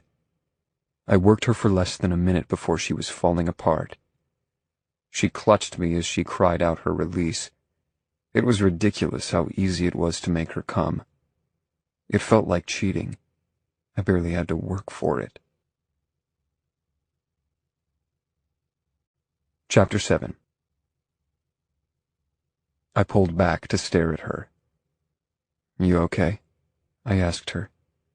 She was so quiet, just watching me, looking sort of dazed. She nodded and smiled, spreading her thighs wider. The shades in the room were open wide and sunlight was playing liberally over her body. Even in that less than forgiving light, she was just perfect, every inch of her. "Are you okay to, you awake enough to know what's going on?" She tried to sit up and I had to move off her so she could. I was suddenly terrified that she wasn't going to let me fuck her. "1 second, she sighed softly. "I'll be right back." She went into the bathroom. I sat up, moving to the edge of the bed. I hoped she wasn't leaving. It was afternoon and I knew she had to be somewhere that night. I badly needed her to stay for at least a few more hours, or hell, 5 more minutes if I couldn't be picky. My mind was racing, wondering when we'd get back to letting me fuck her. She came back out, still naked and smiling. She moved to me, straddling my thigh. She gripped my hair. "I want to ride you," she whispered. "Lie back." I lay back, trembling as she made good on her promise, moving astride me. Without discussion or delay, she grabbed one of the condoms, ripping it open and rolling it onto me, her touch firm and sure. She mounted me, no teasing, no hesitation, just impaled herself and started moving up and down, her tits bouncing vigorously. I had been worried she was just messing with me, that this was some torturous situation where she was only here to tease me. It wasn't that. This was the real fucking deal. And it was fucking amazing. It didn't last 30 seconds. It felt like heaven in her cunt, and I was just too worked up to be of much use to her. I closed my eyes, acutely embarrassed when she stopped riding me abruptly. "I'm sorry," I gasped. "It's been too long, and I wanted that too much." She shifted restlessly on top of me. "Don't be sorry. That was amazing. Yeah, it could have lasted longer, but it felt so good I don't even care. There's always next time." She moved to get off me. I held her hips. I was only semi-hard now, but I started moving my hips, bouncing just to feel her. "I should have titty-fucked you first, then I'd have lasted longer in your cunt." "I liked it. Don't be sorry. It was all just great. We don't have to do everything all at once. We can take our time, Dare." "I'm just worried I won't see you again. And after that performance..." She smiled and stroked my cheek. "You silly man. I'm not going anywhere, and the performance was just delicious, so stop being so hard on yourself. I love your body, love everything we've done. You ate me out until I lost count on how many times I came, for Christ's sake. Quit acting like you've been selfish." Incredibly, I was getting hard again. I started flexing my hips. Oh yeah, it was back. Fuck yeah. I switched to a new condom like I was being timed for speed and moved back to her, kissing her, stroking her. As soon as I was confident that I had a real working hard-on my hands, I flipped her onto her back and started fucking her rough. "God, you feel incredible," I told her, kissing her, sucking on her tongue while I grabbed her ass in both hands and drilled into her. "You're amazing," she told me dreamily, her eyes glazed over. I worked her pussy hard that time. making sure she got her pleasure, loving every second I got in paradise, fucking her hard and fast, then switching it up, going slow and even, watching her lovely face all the while. I took my time working her with measured thrusts, but even so my own orgasm surprised me, sneaking up and bursting over me. The most powerful one I could remember. I shook and yelled as I came deep inside of her. I didn't even have the energy to roll away, passing out right on top of her, likely crushing the breath out of her. When I woke up, it was dark. I had a blanket tucked in up to my neck, and she was gone. There was another hot pink lipstick message surrounded by a heart on my mirror. You're the best. See you at the gym tomorrow. XOXO. The first thing I did the next morning was call a locksmith and schedule an appointment for that very afternoon. That shit with my ex was never happening again. I showed up at the gym 2 hours early. I knew she wouldn't be there, but I also knew that when she was there, I'd have a hard time getting my full routine in. Iris came waltzing into the gym right on schedule.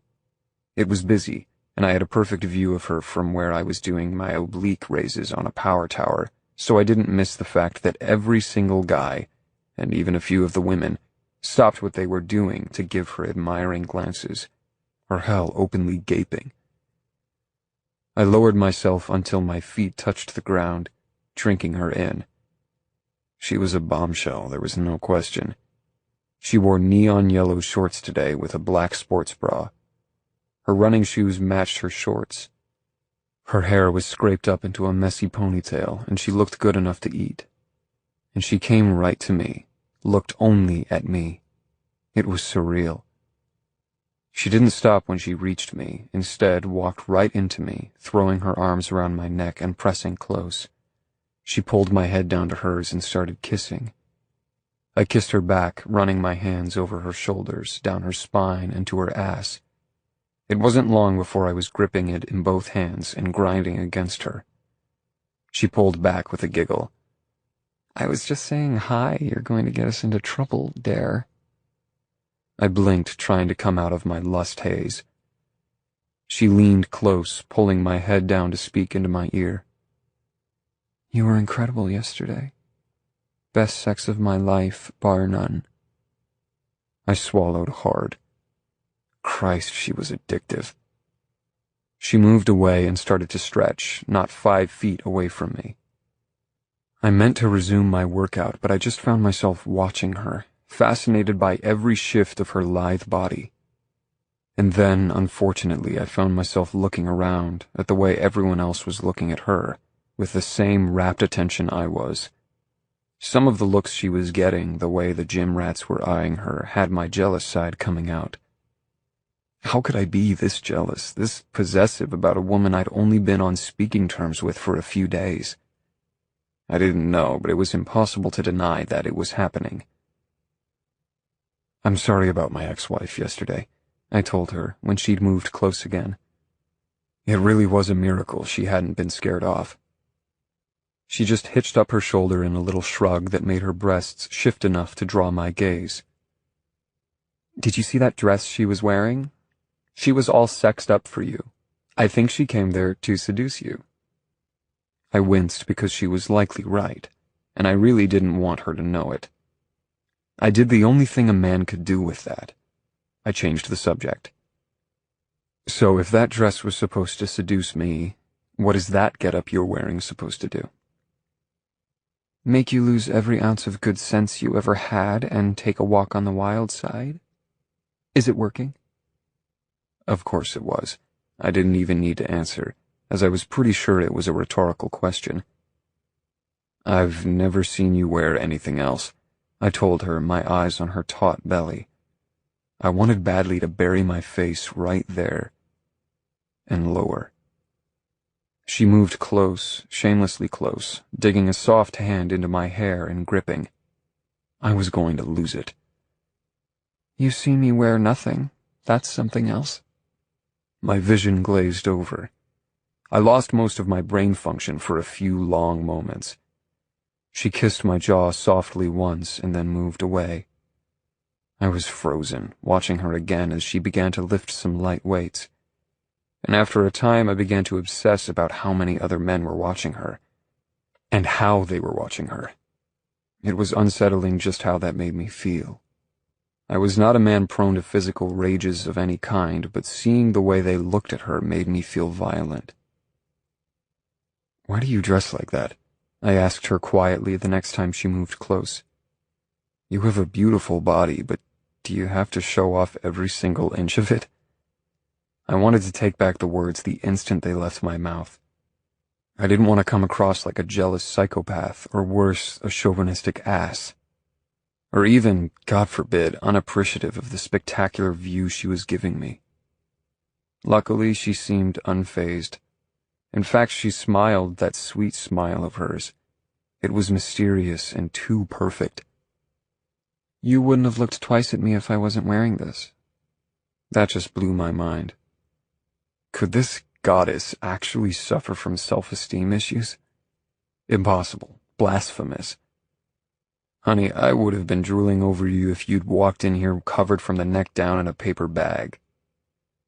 She shook her head, getting right up in my personal space, her hands going to the front of my shoulders and rubbing. "Not true. You may think it is, but it's not. You see, the first time I came in here, I noticed you, but you didn't even glance at me.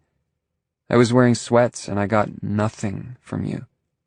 The next day, I came in dressed like this, and you couldn't tear your eyes away." I blinked very slowly, at a loss. Could that really have happened? Had I been so oblivious, so locked up in my own head that she'd had to prance around almost naked before I'd looked up? The more I thought about it, that did sound like me. I didn't feel good about it, but I could see it happening. I'm an ass. I'm sorry. I do tend to block out everything around me when I go into deep thought mode, especially when I work out. That's brainstorming time for me. She kept smiling, moving close until her body was pressed up against mine. "I'm not offended, and I'm not complaining. I can see how I affect you, and I love it. I only told you that because you asked me why I dress like this." My hands went to her hips. I really was about a second away from doing something that would involve public indecency at the very least. "You're saying that you only dress like this for me? That you've had your eye on me from the first time you came here?" She didn't hesitate to nod, giving me really solid eye contact. "Yes. I saw you and I wanted you. Is that so hard to believe? Have you taken a good look at you?" I groaned and started kissing her. She was just too much. Everything my bruised ego and trampled heart needed to start to mend themselves. She pulled back after a few beats, her hands going to my chest in a failed attempt to keep me at a slight distance. My hands were filled with her ass, and gripping close, I rubbed myself against her. I hadn't lost all concept of where we were. I'd just lost the ability to give a damn. "Wait, stop," she said breathlessly, and it was enough to make me take a step back. No meant no. Even my less thinking brain was aware. "There's a massage room in the back. I don't know if it has a lock, but I'm pretty sure it's empty right now." My breath was shuddering in and out. I just looked at her. She certainly knew how to catch me off guard. Grabbing my hand, she began to tug me in that direction. I'd probably lose my gym membership for this, but did I care? Not fucking likely. The door to the small room she pulled me into did not have a lock. That didn't stop us. She moved to the table, her back to me. She tugged her shorts down and leaned forward, elbows on the padded surface in front of her. "We need to be quick," she said quietly. Fuck. My wallet with a condom was in the locker. It may as well have been an ocean away with her ass pointed at me like that. "I don't have anything on me. I need to go to my locker and get something." "I'm clean and I have an IUD, she said, straightening just long enough to unzip and shrug out of her itty-bitty sports bra. Well, fuck. Apparently even a lack of protection wouldn't stop us. I wasn't an idiot, far from it. But I was just learning in that moment that I was as capable as your average mouth breather of having an idiotic moment. I told myself that I could worry about it later. And that actually worked. I was surprising myself by the second. I stripped down because she was, and I wanted to feel her back against my chest when I mounted her from behind. My hands covered her hands, and I shifted my hips until I felt her wet entrance teasing my tip. With a groan, I gripped one fleshy tit and moved my other hand to guide myself home. I sank in a few perfect inches. I wasn't gentle as I used her breasts like handles and began to thrust. She didn't complain. No, not a bit. The sounds coming out of her were definitely moans of pleasure. I lost it and took her hard and fast. I embarrassed myself being bare inside of her too much for me, and came before she did. I pulled out, still coming, spurting against her ass. This was not going to be an easy cleanup, but I couldn't make myself care. I needed to make her come. I needed to leave her satisfied enough to keep coming back for more. I turned her, lifting her up onto the table. She was so easy to handle, light as a feather. I pushed her until she was flat on her back and began to work her with my fingers, bending down to draw on the hard peak of a nipple. I stopped when I thought she was close because I was hard again, and whether or not I was capable of coming again, I wanted to be inside of her when she did. I turned her, wrenching her legs open and stepping between, her hips at the edge of the table. She was sopping wet, and I eased in fast and hard, jolting out then in again, my finger working her clit softly, my eyes all over her perfect body, her lovely face as she came, clenching on my cock. I didn't stop, couldn't, and embarrassed myself yet again by not lasting much more than a fucking minute. "I'm sorry," I gasped out. "I'm not usually this fast." She laughed. It was a shaky laugh, as she was obviously still recovering from her own pleasure. It was music to my ears. I loved that laugh. "Don't apologize for that," said Iris. "That was amazing. You were the best lover. You have to know that." I shook my head, dazed, my eyes on her splayed out, perfect tanned, perfect everythinged body. She sat up just enough to cup my jaw in her hand. "Seriously, the best." I was suddenly weak, so tired I could barely stand. I started to pull out of her, and even exhausted, I watched my progress with careful adoration. Every inch that dragged out seems to be caressed lovingly as it went. I felt shaky as I got dressed, but she seemed to bounce back with no problem. I reflected briefly on the beauty of being 24 and tireless. She could certainly run laps around me. Though I know that biologically sex tended to be more exhausting for men, the age difference had to be at least a bit of a factor. "I have a few hours before I need to be anywhere," she told me, grabbing my hand. "Let's go back to your place and take a nap." I let her lead me to the car and didn't even put up a fight when she decided to drive. She'd worn me out. I was pretty much putty in her hands. "Why don't we go to your place this time?" I asked her as she started to drive. Her expression was pleasantly blank. It didn't so much as twitch at my question. "Maybe next time. It's a little messy at the moment." "How do you get around? You don't have a car, do you?" "I don't," she said, shrugging. "Which is fine. It's not hard to get where you want in this town." "Well, feel free to borrow one of mine. There are several in the garage. Take your pick." Her face became even more blank and only slightly less pleasant. "I'm good, but thank you." "I don't mind, really." It suddenly occurred to me that it would bring me immense relief if I knew she had safe transportation. How did she get around? And how could it possibly be safe for her to do so without a car? "Don't worry about it."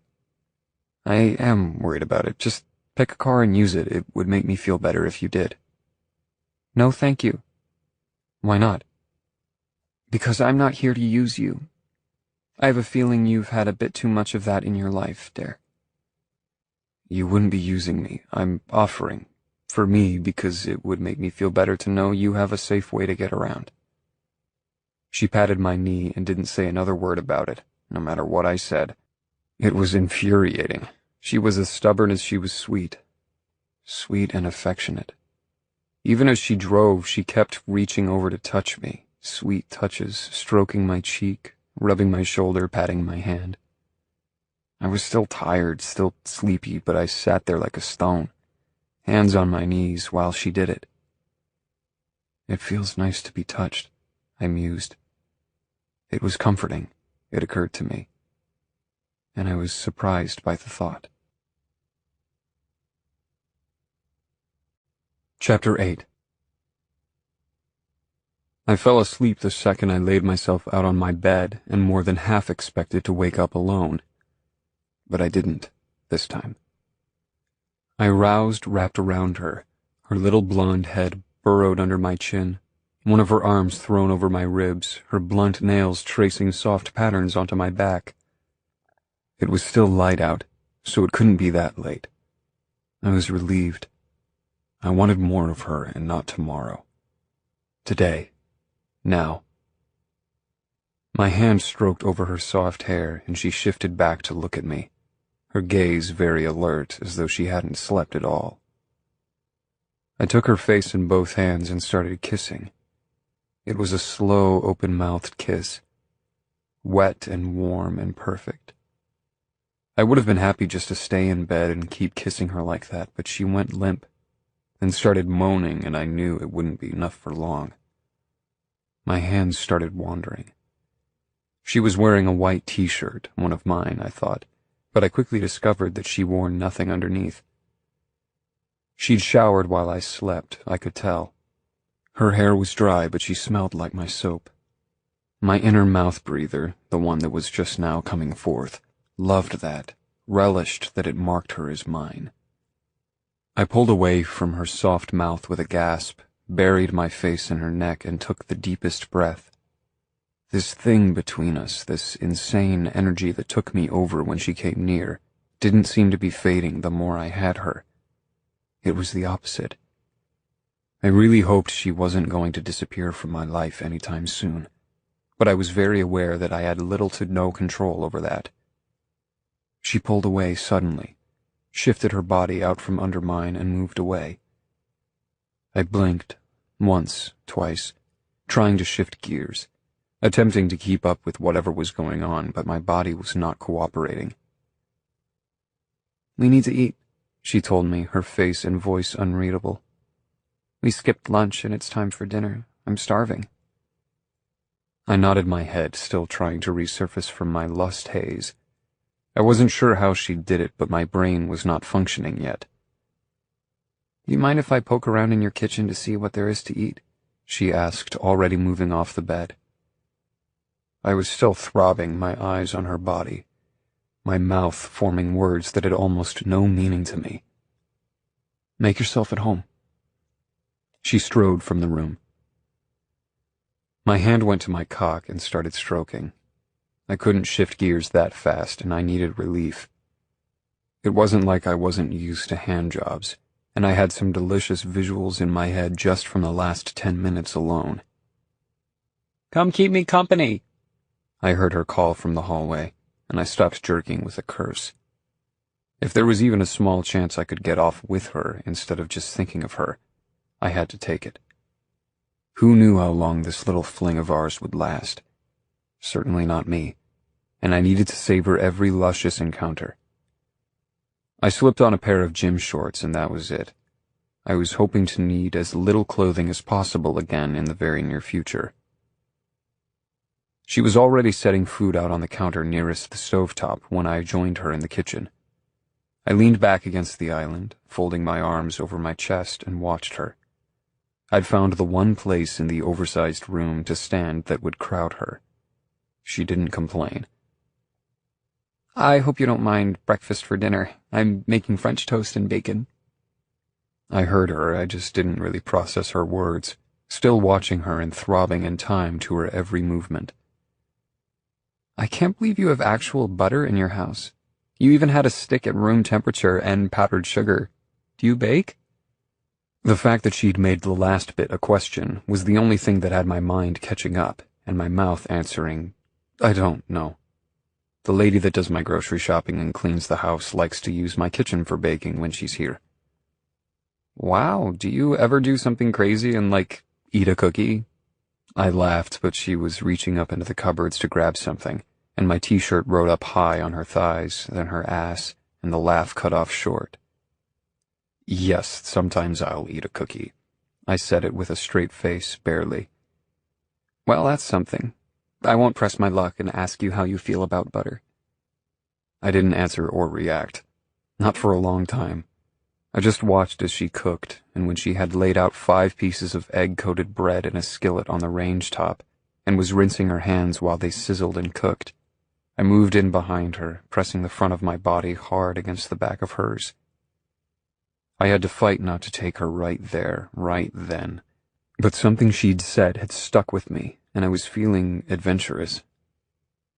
It freed something up inside of me to be with someone like her, someone that I knew wouldn't tell me no. I lifted her, wet hands and all, the second she turned off the water. I turned her around and perched her on the counter. I grabbed the butter, cinnamon, and powdered sugar, lining them up near her hip, and wrenched her t-shirt over her head without a word. She didn't protest, instead leaning back on her hands to watch me. She was utterly comfortable being nude, and I found that to be the biggest turn-on. Nothing seemed to disgust her or make her recoil. It was liberating to be with a woman like that. It was certainly nothing I'd experienced before. I dipped 2 fingers into the butter and smeared it onto one nipple, and then the other, then did it again, greasing her lavishly. "So I take it you do like butter," she said breathlessly, with just the sweetest smirk. I smiled and spread a generous amount of cinnamon over the butter, rubbing it in, twisting and pinching her breasts in the process. Each hard peak was quivering before I was finished. Next came the powdered sugar. It got everywhere, but so had the cinnamon. I was positive that neither of us cared about the mess. Not one bit. I pushed her thighs wide apart and took the butter to her pussy, rubbing it over her lips, her little bush, her clit, even pushing inside. She squirmed as I covered her sex in the cinnamon, but swore it didn't sting. It only tickled, and by the moisture pooling there I could tell it was doing more. I patted an ample amount of powdered sugar on top for good measure. I was hungry. I stood back and enjoyed my handiwork, drooling at the sight of her naked body coated and spread for my pleasure. It wasn't long before I broke and set to work on licking her clean. I kneaded her breasts as I sucked at each nipple, lapping, nuzzling, licking. She arched her back and I could feel each restless shift of her hips as I sucked and sucked, drawing hard at each ripe tip. I pulled back to admire her body again. Each perky breast was pink from the attention, clean of cinnamon now. My eyes moved down to her cunt, which still needed my ministrations. I moved away, pushing my shorts off impatiently. She groaned out a protest, shifting restlessly, spreading her thighs even wider. She knew what was coming. I'd already spoiled her with how much I loved to eat her out, but she could wait a few more minutes and indulge me. I dipped my fingers back in the butter, spreading a small amount onto the tip of my cock. I went sparing on the cinnamon and sugar as well. For me more than her. I couldn't have her sucking for too long, or I'd ruin all of my other plans. I leaned back against the edge of the counter, gripping the base of my cock hard. I didn't have to say a word. She hopped down, got on her knees, licked my tip once, twice, then started sucking hard. I pulled her back by the hair when I was getting too close, lifted her back up into position, then moving to bend down low, I buried my face between her thighs. The position wasn't exactly comfortable, but I barely felt it. I was thorough, seeking out every last bit of sweetness, making her come twice, 2 fingers shoved deep and moving hard as my mouth worked before I was done. She was clutching the back of my head, still crying out when I pulled back. I had to pry her fingers away to stand. I buried a hand in her hair and started kissing her, sucking at her mouth as my erection jabbed hard at her entrance. I broke loose of her lips just long enough to watch my hand guiding my cock home. I thrust roughly to the hilt and started fucking hard. She was so soft always, but even softer now after so much attention from my busy mouth. I gripped her hair, sucked her tongue, and palmed her breast as I jerked in and out, enjoying the feel so much that I held off on coming for as long as I could stand. It wasn't that long, but she didn't complain. God, I can't believe I'm bare inside of you, I gasped out, still twitching deep in her. Feels so good, but I can't believe I'm doing it. She clenched around me hard and milked another jerk of cum out of me. Me either, she gasped back. The French toast was burnt. No surprise there. She made new. I was famished and I ate 2 full plates of it. I swore up and down and meant it when I said it was the best meal of my life. Who could have guessed what an innocent statement about butter would do? I'd apparently recovered enough to turn that into a challenge. I had her giggling and spread out on the table, molested dish of butter in tow, before I quite knew what I planned. I climbed up and straddled her hips. I spread a generous amount of the creamy butter between her tits and started playing with them with both hands, handling them gently at first, and then rougher as her nipples peeked into hard crests. I still couldn't quite believe they were real, though they clearly were, but she was so tiny everywhere else and her tits overflowed my big hands. She started moaning and gasping out encouragement. She was, after all, the one that had given me the idea. I pushed the 2 ripe globes together, testing them, kneading firmly to be sure they could handle what I was planning. She didn't flinch, didn't wince, no, she keened and panted out her pleasure, and I took that to mean I could do what I wanted to her glorious chest. I swept a hand down, gathering extra moisture from her wet pussy. The butter was oily and more than enough, but I craved her wet heat. I rubbed it onto my cock, pumping at it until a few beads of pre-cum dribbled out. I moved up her body, grabbing handfuls of her ample breasts and pushing them together so they hugged my cock. Gripping hard, I started to thrust and thrust, fucking between her fleshy breasts in earnest, her delicate hands covering mine in encouragement. I titty-fucked her. This was something I'd only ever seen done in porn. My ex-wife, even if she'd been willing, didn't have enough going on up top to fuck like this. Iris had plenty up top, more than enough, and it was so soft and warm it was like I was fucking a cloud in my own wet dream. Her slender fingers cupped over my hands, one eventually slipping between us to cup at my scrotum, scratching lightly as I used her lush breasts hard.